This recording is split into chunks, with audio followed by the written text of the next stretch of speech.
Assalamualaikum warahmatullahi wabarakatuh. Semoga kita semua selalu diberi kesehatan dan tetap dalam lindungan Allah Subhanahu wa taala.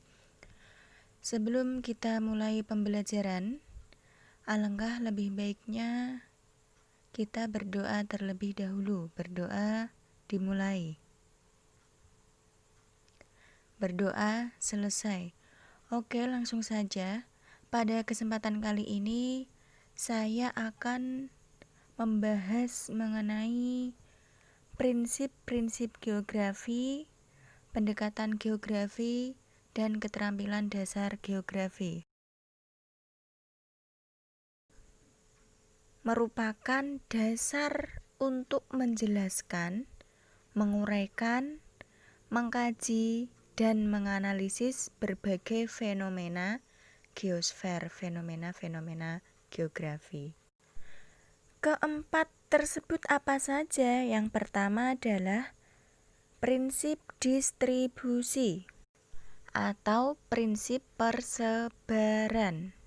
Prinsip distribusi ini merupakan suatu gejala yang tersebar di permukaan bumi yang meliputi tentang alam, tumbuhan, hewan, maupun manusia.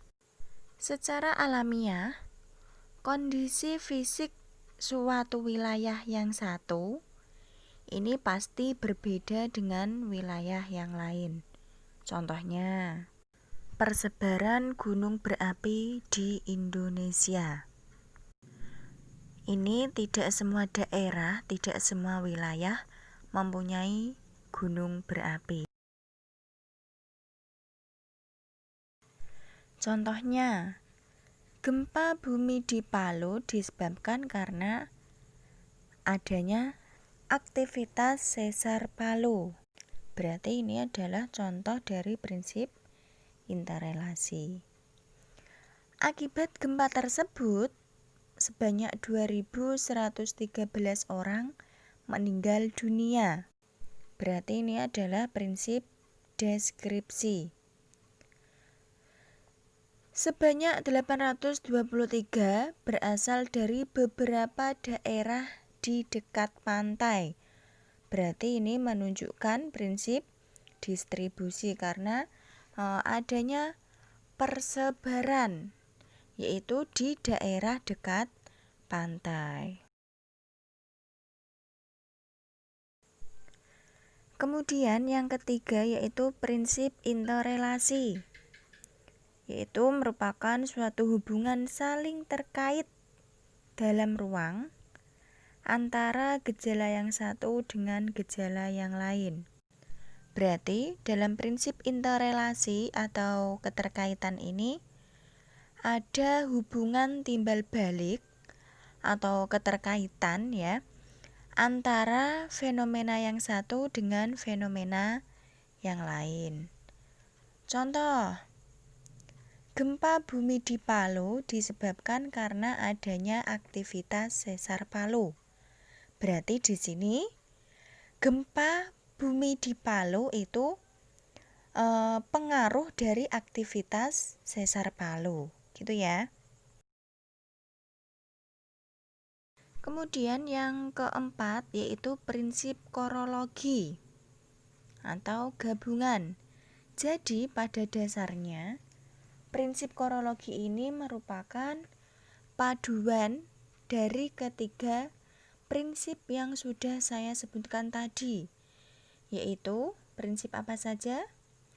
Ada prinsip persebaran atau distribusi, kemudian prinsip deskripsi dan prinsip interrelasi. Jadi gabungan dari ketiga prinsip tersebut. Kemudian yang ketiga yaitu pendekatan analisis kompleks wilayah.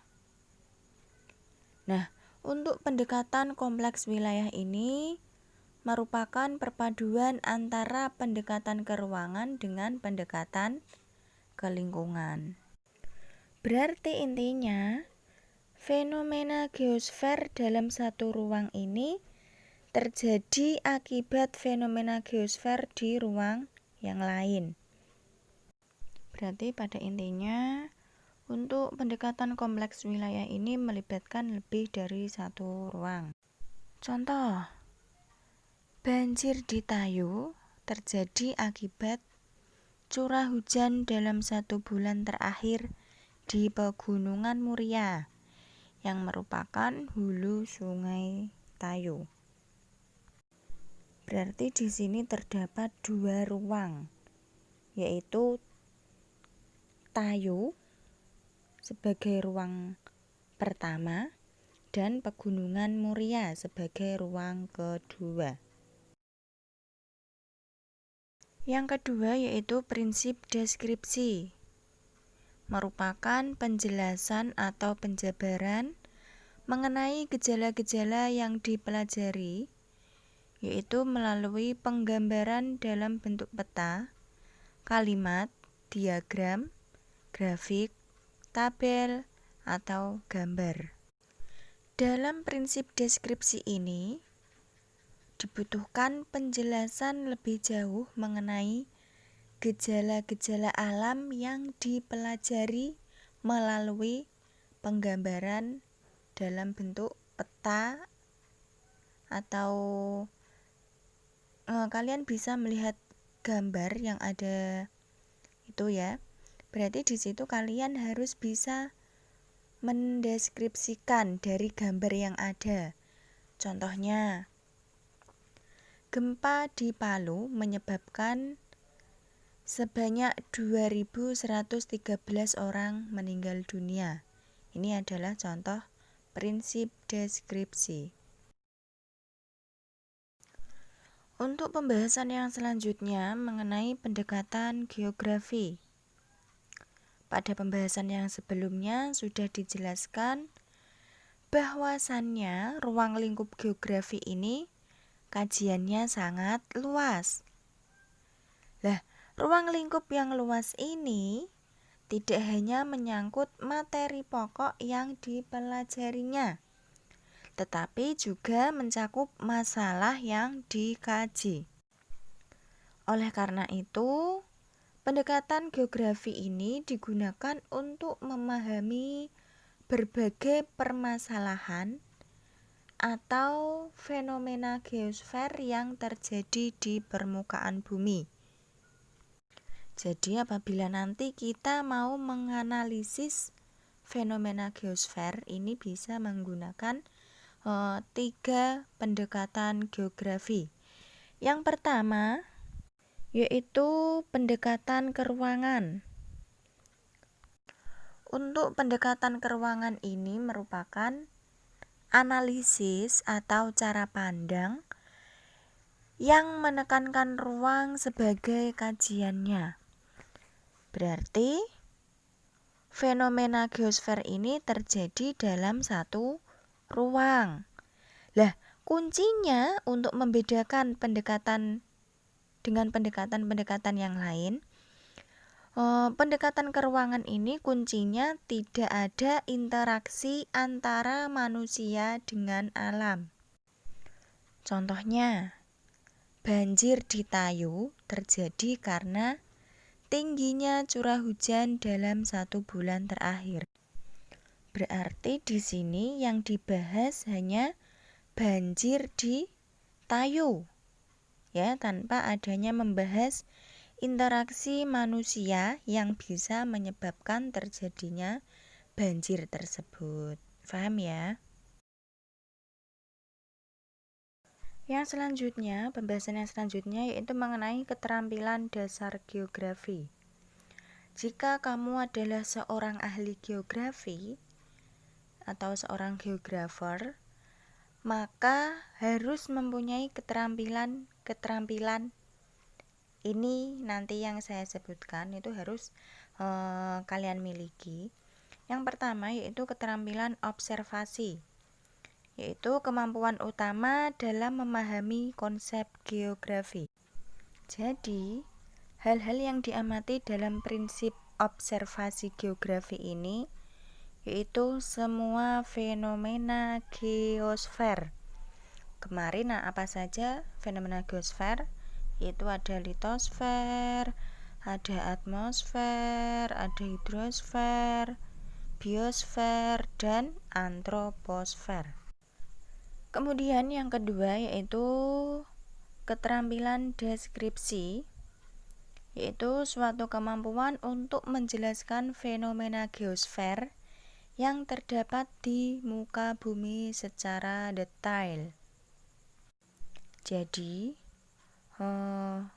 seolah-olah orang yang hanya mendengarkan atau membaca saja itu seolah-olah melihat fenomena tersebut secara langsung. Misalnya, menggambarkan proses terbentuknya muka bumi.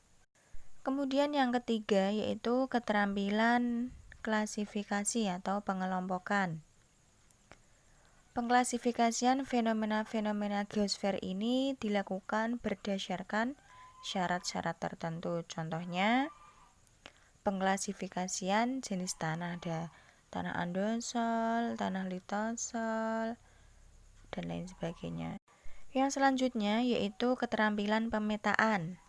Jadi apabila kamu adalah seorang ahli geografi, keterampilan pemetaan ini pasti harus kamu miliki. Jadi kamu harus mampu membuat atau membaca peta dengan baik. Karena apa? Karena segala fenomena geosfer itu nantinya dapat digambarkan melalui peta. Misalnya, peta persebaran jenis lahan, peta persebaran jumlah penduduk di Indonesia. Gitu. Kemudian yang terakhir yaitu keterampilan analisis. Untuk keterampilan analisis dalam geografi ini merupakan kemampuan menganalisis hubungan interaksi dan interrelasi antara fenomena geosfer yang satu dengan fenomena yang lain. Contohnya tadi, akibat aktivitas penduduk di sekitar sungai yang membuang sampah di sungai menyebabkan terjadinya banjir.